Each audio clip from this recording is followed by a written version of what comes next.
आप में से 90% स्टूडेंट्स ऐसे हैं जिनको ट्रिगोनोमेट्री की ये पूरी एंगल वैल्यू टेबल याद होगी, लेकिन यदि आपसे पूछ लिया जाए कि साइन 30 डिग्री का वैल्यू 1/2 होता है, लेकिन क्यों और कैसे, तो शायद आप नहीं बता पाएंगे।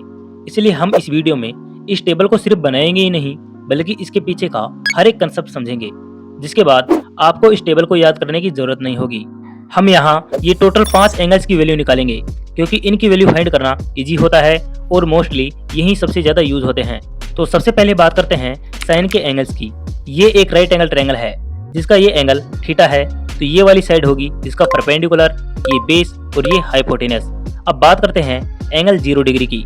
तो ये थीटा एंगल 0 डिग्री का तब बनेगा जब इसका हाइपोटेनस बेस पर आ जाए, और उस कंडीशन पर परपेंडिकुलर 0 हो जाएगा, यानी साइन 0 डिग्री बराबर होगा perpendicular upon hypotenuse. Perpendicular equal होगा 0 के, तो साइन 0 डिग्री का वैल्यू निकल कर आया 0।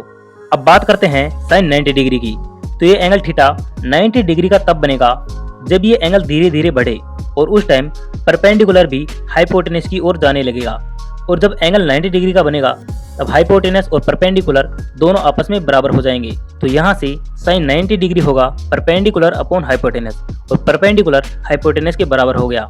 तो यहाँ से दोनों कैंसिल आउट होकर बनाते हैं 1, यानी साइन 90 डिग्री इक्वल होगा 1। अब बात करते हैं साइन 45 डिग्री।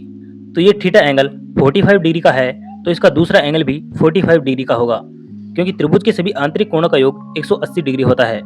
इस तरह से ये एक समद्विबाहु त्रिभुज बन जाता है। और अब इस ट्रायंगल में परपेंडिकुलर और बेस बराबर होंगे, जिनको हम मान लेते हैं 1 यूनिट।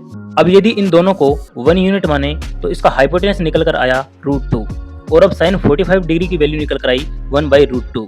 अब साइन 60 डिग्री की वैल्यू निकालने के लिए हम एक समबाहु त्रिभुज बनाते हैं जिसकी सभी साइड बराबर हैं 1 यूनिट, और सभी एंगल 60 डिग्री हैं। अब इस ट्रायंगल में इस साइड पर एक परपेंडिकुलर बनाते हैं जो इस एंगल x और इस साइड को 2 बराबर हिस्सों में डिवाइड कर देता है। ये पूरा साइड 1 यूनिट है, तो ये होगा 1/2। और अब केवल इसी ट्रायंगल की बात करते हैं। यहाँ हाइपोटेनस है 1 यूनिट और उसका बेस 1/2। अब पाइथागोरस थ्योरम का यूज कर इसका परपेंडिकुलर निकालते हैं, जो निकल कर आता है √3/2। अब इसी ट्रायंगल से साइन 60 डिग्री और साइन 30 डिग्री का वैल्यू निकालेंगे। साइन 60 डिग्री बराबर होगा परपेंडिकुलर अपॉन हाइपोटेनस, और साइन 60 डिग्री के लिए परपेंडिकुलर होगा √3/2। वैल्यू रखने पर मिलता है साइन 60 डिग्री इक्वल √3/2। अब साइन 30 डिग्री के लिए परपेंडिकुलर होगा 1/2, और वैल्यू रखने से मिलता है साइन 30 डिग्री इक्वल 1/2। इस तरह से साइन के एंगल्स की वैल्यू निकल कर आती है। अब बात करते हैं कोस के एंगल्स की। तो कोस थीटा इक्वल होता है साइन 90 माइनस थीटा के, यानी कोस 0 डिग्री का वैल्यू साइन 90 डिग्री के बराबर होगा।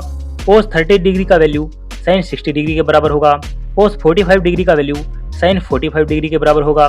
कोस 60 डिग्री का वैल्यू साइन 30 डिग्री के बराबर होगा, और कोस 90 डिग्री का वैल्यू साइन 0 डिग्री के बराबर होगा।